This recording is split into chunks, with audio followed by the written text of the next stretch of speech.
Phillies and the Mets. Luzardo for Philly, Manaea by the Mets. Manaea has absolutely been lit up the last 4 starts.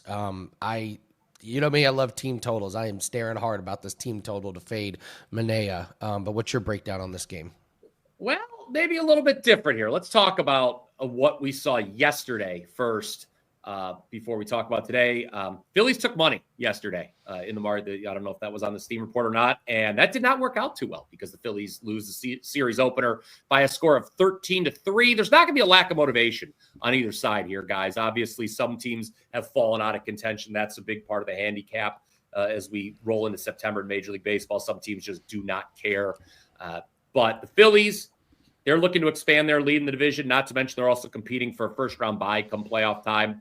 But even after the big win last night, I think the Mets still probably the more motivated team here. And it doesn't necessarily guarantee victory, obviously. But not only are they chasing the Phillies in the division, but the Mets have to worry about the Reds, who are only 2.5 games in the rear view in the race for that last NL wild card. So similar to yesterday, I actually disagree with the way this line is moving. I think at home, where they have a 42-24 record, the Mets should be slight favorites in this game. This is a team that, remember, had the best record in all of baseball back on June 12th. I know that was a while ago.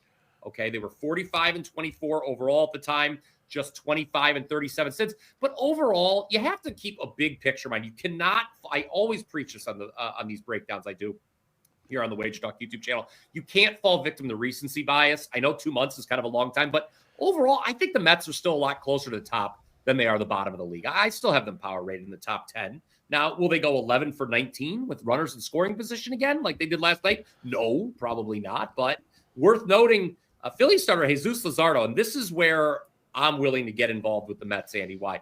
Luzardo has been guilty at times of tipping pitches, and he's had 4 starts where he's allowed 6 or more runs in 5 or fewer innings. So I think the offense could be there for the Mets. You mentioned Manaea. He has absolutely struggled in August. Team's 0-4 his last 4 starts. But you look at expected versus actual ERA. I know the commenters love when I bring up expected ERA. He has a 3.77 expected ERA versus a 5.15 actual ERA. So that's a sign he's pitched actually a little bit better than what some of the traditional numbers will tell you. Also, he's a lefty, and this is key. Because since the break, Phillies bottom 10, both batting average and WRC plus against lefties. Furthermore, 23.3% strikeout rate against southpaws for the season. And yes, the Mets have done well at home against the Phillies this season and beyond. So I'd like to take a small flyer on the New York Mets here. This is a 3% client play.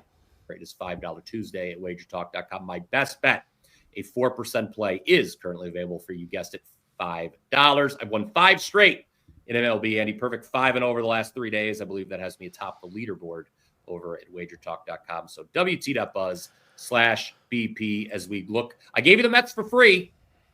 Got one more for you. We look to make it 7 in a row after tonight on the Diamond.